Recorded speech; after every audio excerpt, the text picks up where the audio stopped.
Voilà.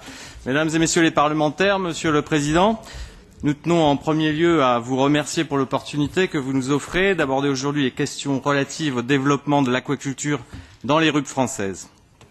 Il nous paraît important de pouvoir vous sensibiliser à la nécessité de soutenir ce secteur en devenir qui constitue selon nous un véritable enjeu social et économique pour nos territoires. Votre invitation est pour nous l'expression de la reconnaissance de notre activité qui s'affirme enfin comme un objectif communautaire. C'est aussi, nous l'espérons, la prise en compte du potentiel et des spécificités de nos régions qui ne peuvent plus être ignorées. La traduction de ce potentiel en développement économique significatif passera par un rattrapage de nos retards structurels et une politique volontariste qui devra s'appuyer sur une stratégie offensive. Je vais pour commencer vous présenter l'Union des aquaculteurs de l'Outre-mer, dont j'ai l'honneur d'être le porte-parole aujourd'hui. L'Union des aquaculteurs de l'Outre-mer, l'UAOM, a été créée en 2008 et rassemble la totalité des structures associatives aquacoles des RUP françaises. Elle est présente dans l'Atlantique et le bassin caribéen, avec l'ADEPAM en Martinique, le CIPAGUA en Guadeloupe et l'AAG en Guyane, dans l'océan Indien avec l'ARDA de la Réunion et Aquamai à Mayotte. Aux 5 RUP françaises s'ajoute pour les PTOM la CAPF de Polynésie française pour le Pacifique et l'ARDA de Saint-Pierre-et-Miquelon pour l'Atlantique Nord. L'UAOM est présidée par Dominique Marot, qui est au fond de la salle. La création de l'UAOM est le fruit d'une réflexion engagée sur la nécessité de s'unir.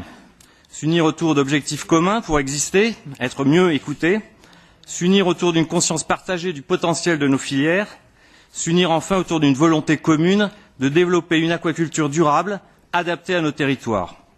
Cette démarche a été innovante au niveau de nos départements. Aujourd'hui, d'autres filières s'en inspirent et nous nous en félicitons. Avant de continuer, je tiens à vous, si vous le voulez bien, à vous rappeler quelques faits marquants et essentiels sur l'évolution de l'aquaculture mondiale. On n'en a pas toujours conscience en Europe. En 2012, selon la FAO, la production aquatique s'élevait à 158 millions de tonnes, dont 91 étaient issues de la pêche et 67 de l'aquaculture. Alors que la pêche plafonne depuis plus de 20 ans autour de 90 millions de tonnes, l'offre en produits aquatiques n'a cessé de s'accroître. Elle a ainsi doublé depuis les années 60 en passant de 9 kilos à plus de 18 kilos par an et par terrien. Ce résultat n'a été rendu possible que par l'essor spectaculaire de l'aquaculture. Anecdotique, il y a 50 ans, elle atteint aujourd'hui un niveau comparable à la pêche de capture en termes de contribution à la production alimentaire mondiale. En 30 ans, la production de poissons d'élevage destinée à la consommation humaine a été multipliée par 12, avec un taux de croissance annuel de 9%. Aujourd'hui, près d'un poisson sur 2 consommé est issu de l'aquaculture. Et le segment qui connaît la plus forte croissance, la plus forte progression, c'est l'aquaculture tropicale, avec plus 12% par an.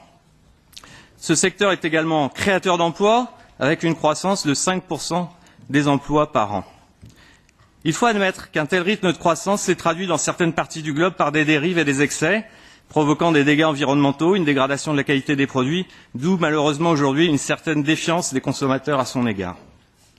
Ce développement soutenu, vous le savez, est très déséquilibré, puisqu'à elle seule, l'Asie représente 89% de la production mondiale et la Chine à elle seule 60%. Les continents américains et européens pèsent chacun un peu plus de 4%.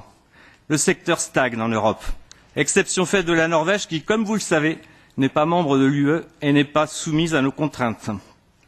L'UE ne pèse en fait que 1% de la production aquacole, alors qu'elle constitue le premier marché en termes de produits aquatiques, en concentrant 26% des importations mondiales hors commerce interrégional. Pour couvrir la demande en constante augmentation, elle importe des pays tiers 65% de ses besoins, pour une valeur de plus de 20 milliards d'euros. L'UE serait-elle condamnée à voir sa dépendance vis-à-vis des importations s'accroître pour satisfaire sa consommation de poissons? C'est une question qui mérite d'être posée. Retenons qu'un train puissant est lancé. Nous devons le prendre en marche si nous ne voulons pas assister passivement à son passage, en attendant le retour de wagons chargés de produits aquacoles. Nos régions tropicales constituent une chance pour l'aquaculture européenne. Et ce secteur, nous allons vous le démontrer, mérite d'être soutenu. Alors, quelle est donc la situation dans nos départements d'outre-mer? L'aquaculture y naît en 1975 avec l'introduction de la chevrette en Martinique, une crevette d'eau douce dont l'élevage s'est ensuite répandu en Guadeloupe, Guyane et à La Réunion. Avec, c'est vrai, il est plus ou moins de succès. Puis ce fut le tour du tilapia rouge. C'est donc l'aquaculture d'eau douce en étang, gourmande en surface, qui a commencé à se développer dans nos territoires selon des modes de production peu intensifs. Nous sommes sur des territoires exigus et l'accès au foncier est de plus en plus limité et concurrencé. Aux Antilles, cette limitation est considérablement amplifiée du fait de la contamination des sols à la chlordécone, un pesticide rémanent utilisé dans les années 80 dans les bananeraies. Le démarrage de la pisciculture s'amorce avec l'introduction de l'ombrine ocellée en 1985 en Martinique, puis dans les autres RUP, dans des baies abritées, puis vers la mer ouverte. Globalement, peu d'espèces sont maîtrisées et l'aquaculture s'est développée à partir d'espèces exogènes. Même si des essais se mettent en place pour tenter de diversifier l'offre à Mayotte, la Réunion, la Martinique, avec le cobia et le picot, en Guyane avec la torche-tigre et le pacou, les filières aquacoles de l'outre-mer restent dans l'attente de la maîtrise d'espèces indigènes, ce qui implique la mobilisation de moyens de recherche conséquents. Sachez qu'il faut 10 à 15 ans pour maîtriser une nouvelle espèce. Malgré sa taille modeste, et c'est là un signe encourageant, la filière ultramarine a su faire preuve de dynamisme et de capacité d'innovation pour s'adapter au contexte limitant des territoires.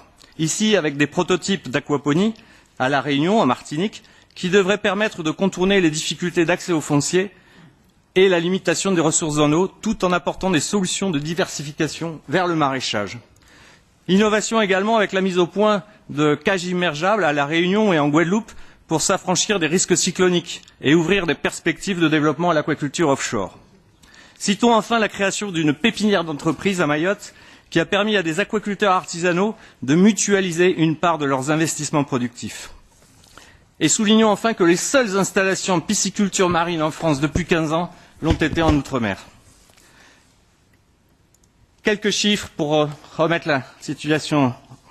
Les DOM se caractérisent, vous l'avez vu, par un taux de chômage élevé de l'ordre de 30%. Et chacune de nos régions doit recourir à l'importation pour satisfaire la demande en produits aquatiques. Les Antilles sont très consommatrices de poissons, 40 kg par an et par habitant. Elles importent à peu près 50% de leurs besoins. La Réunion, 85%. Globalement, ce sont près de 30 000 tonnes qui sont ainsi importées chaque année dans les DOM. La filière aquacole domienne concerne plus de 66 entreprises, dont 18 porteurs de projets, c'est très encourageant, et une centaine d'emplois directs. On ne compte qu'une seule entreprise de type semi-industriel, installée à Mayotte, qui exporte sa production vers la France. Le modèle artisanal qui prévaut en Outre-mer s'est imposé, compte tenu des capacités d'investissement limitées des opérateurs, des contraintes réglementaires importantes qui s'imposent au-delà de 20 tonnes par an, avec la réglementation sur les installations classées pour l'environnement, et du manque de visibilité des débouchés commerciaux. La Réunion a réussi à pérenniser son aquaculture d'eau douce, avec une production de 60 tonnes de tilapia et de 25 tonnes de truites. La filière chevrette, pionnière de l'aquaculture, a littéralement été sinistrée aux Antilles du fait de la chlordécone. Globalement, exception faite de la Guyane, la filière aquacole continentale sera difficile à développer dans nos départements. L'aquaculture marine constitue donc l'essentiel du potentiel de production. Aujourd'hui, avec l'ombrine ocellée et près de 180 tonnes produites en 2014. La Martinique compte 11 fermes marines en baie semi-fermée. Mayotte et ses 1000 km² de lagons constituent probablement le meilleur site tropical européen pour l'aquaculture marine, avec un potentiel de plusieurs milliers de tonnes. La Guadeloupe s'oriente vers l'aquaculture en mer ouverte. L'essentiel de la production est écoulé en frais sur des circuits courts, faute de grossistes, de marailleurs, de transformateurs opérationnels. La production aquacole des RUP en 2014 sera de l'ordre de 285 tonnes, toutes espèces confondues, soit l'équivalent de moins de 1% des tonnages importés. Cette situation paraît anormale au regard des potentialités offertes et de forts atouts. Avant de passer aux atouts, essayons de comprendre ce qui bloque notre filière. Tout d'abord, l'échelle encore réduite de ces filières constituée de petits opérateurs, ce qui interdit les économies d'échelle. Des coûts de production plus élevés qu'en contexte industriel, ce phénomène est amplifié par l'éloignement vis-à-vis de l'UE et l'obligation d'importer une part conséquente des intrants. Les plans de compensation nous apporteront des réponses. Une compétition intenable avec l'importation en provenance de pays tiers. On trouve dans nos supermarchés du chinchard péruvien à 2 € du kilo, des filets de panga vietnamiens à 4 €, des chevrettes du Bangladesh à 9 €, soit des prix de vente 2 à 3 fois inférieurs à nos coûts de production. Ces écarts, je devrais dire ces fossés, limitent de fait les débouchés de nos produits à des marchés de niche assez restreints. Des procédures d'installation trop longues, trop lourdes, 4 à 5 ans pour s'installer chez nous, renforcées par la suspicion permanente vis-à-vis d'une activité jugée potentiellement polluante. L'installation d'aquaculture marine dans les DOM est régie par des textes obsolètes. Certains datent de 1915. ce qui complexifie le traitement des demandes compte tenu de la prudence qu'ils imposent aux administrations. Des porteurs de projets fragiles, manquant de fonds propres, quasiment exclus de l'accès au financement bancaire, un manque de structuration en aval pour commercialiser, promouvoir, transformer les produits, une insuffisance de moyens en matière de recherche-développement. Et globalement, une absence de stratégie cohérente pour les DOM. Jusqu'à maintenant, le développement n'est le fruit que de l'addition d'initiatives individuelles sans approche globale. Donc, compte tenu de tous ces freins, le secteur est jugé insuffisamment dans sa totalité, dans sa globalité. Il est jugé risqué, peu attractif en termes de rentabilité, ce qui se traduit par l'absence d'investisseurs solides. Pourtant, nos atouts sont considérables et nous considérons qu'ils devraient constituer des opportunités pour nos économies locales. Alors, quels sont ces atouts? Eh bien, tout d'abord, des profils thermiques tropicaux qui confèrent à l'outre-mer une productivité accrue par rapport aux régions tempérées et permettent d'obtenir des croissances élevées et des poissons de grande taille. Il nous faut 1 an pour produire un poisson d'1 kilo contre 3 en Méditerranée. Également de nombreux sites exploitables en mer, en milieu protégé comme à Mayotte, et en mer ouverte, avec, nous l'avons vu, la possibilité de mise en œuvre de systèmes immergeables. Pour l'aquaculture continentale, les sites de Guyane et ailleurs des pistes à ouvrir sur des systèmes de production hors sol innovants. Un bon niveau de maîtrise technique avec l'appui des structures de développement et de l'IFREMER, des écloseries opérationnelles, une éthique de production respectueuse de l'environnement et du consommateur, de bonnes pratiques qui nous permettent de travailler sans aucun produit phytosanitaire et sans pollution des slables et débouchent sur des produits de haute qualité. Des aides publiques à l'investissement, notamment de l'Europe, un soutien croissant des collectivités et de nombreux outils qui conduisent à une amélioration globale du cadre opérationnel.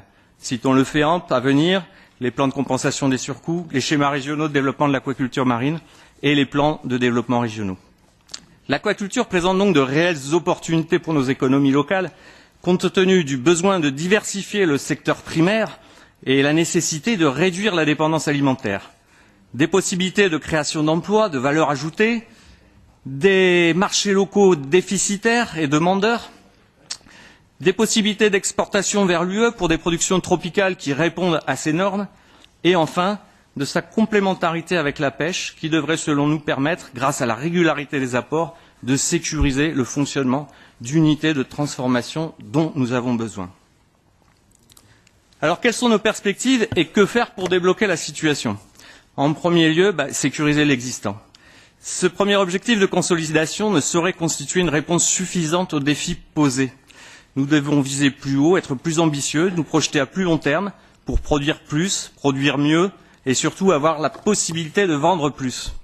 Pour cela, il nous faut construire une stratégie de développement aquacole pour l'outre-mer français. Nous doter d'un plan de développement pluriannuel au travers de la définition d'objectifs pragmatiques, ce qui implique au préalable de répondre clairement à un certain nombre de questions en termes d'objectifs de production, d'emplois créés, de marchés, de modèles économiques. Ces réponses doivent relever d'un consensus élargi bien au-delà de la seule profession. Elles relèvent des politiques publiques, comme d'une implication de la distribution et d'une sensibilisation accrue des consommateurs. Les investisseurs potentiels doivent pouvoir disposer d'un cadre sécurisant et d'une lisibilité à moyen et long terme. Cette stratégie pourrait s'articuler autour de quelques points forts. Tout d'abord, soutenir, sécuriser les écloseries, les structures de développement pendant la durée de la phase de montée en puissance des filières. L'essentiel de nos coûts de production étant fixe, en écloserie, qui sont les premiers maillons de la chaîne de production, eh bien ces outils ne peuvent pas être rentables sans un certain volume de production. Contrairement à l'Europe, vous avez des écloseries qui produisent des millions d'alevins, nos écloseries sont limitées à quelques dizaines, voire centaines de milliers d'alevins. Faciliter les installations d'aquaculture en simplifiant les procédures et en réduisant les délais. Les délais administratifs, la complexité, l'empilement réglementaire sont aujourd'hui de véritables repoussoirs. Nous avons besoin de procédures simplifiées et de délais de traitement contraints. Il nous faut également affirmer l'orientation de l'aquaculture des RUP vers une aquaculture durable, en accord avec les orientations européennes. L'opposition aquaculture contre environnement est absolument contre-productive. Il est possible, et nous le démontrons au quotidien, de développer une aquaculture acceptable pour l'environnement, compatible avec le maintien de la biodiversité. Nous devons donc passer d'une logique de conflit à une logique de partenariat pour encourager ce type d'aquaculture à très faible impact. N'oublions pas que l'aquaculture n'est pérenne que lorsque l'environnement naturel dont elle dépend est préservé. À ce titre, les DOM pourraient constituer un véritable laboratoire pour l'Union européenne et devenir une source d'exemplarité. Il nous faut également renforcer la structure financière de nos entreprises, encourager l'investissement productif et faciliter l'accès au financement. L'UE doit continuer à soutenir l'investissement productif et maintenir le taux de financement public à son niveau le plus élevé pour stimuler ce développement. L'accès aux subventions européennes est encore trop restreint, selon nous, du fait des carences du système bancaire. Il est essentiel de faire sauter ce verrou pour les petits porteurs de projets qui constituent pour l'instant l'essentiel du pool de recrutement. Un assouplissement des règles de versement des subventions européennes serait souhaitable avec la possibilité de versement d'avance. Il nous faut également travailler en synergie avec la pêche. Nous l'avons vu, il n'y a pas de compétition, mais complémentarité entre nos activités. Ces synergies sont à rechercher à l'amont, mais surtout à l'aval, en termes de commercialisation, de promotion, de transformation des produits locaux. Et puis, à l'instar des filières d'élevage, la création d'interprofessions, ça a été dit par le président Yoyot, des interprofessions de la pêche et de l'aquaculture, comme l'ARIPA à La Réunion, devra se généraliser. Il nous faut également ouvrir et identifier les marchés demandeurs. Il n'y a pas aujourd'hui de connaissance fine des attentes de nos marchés.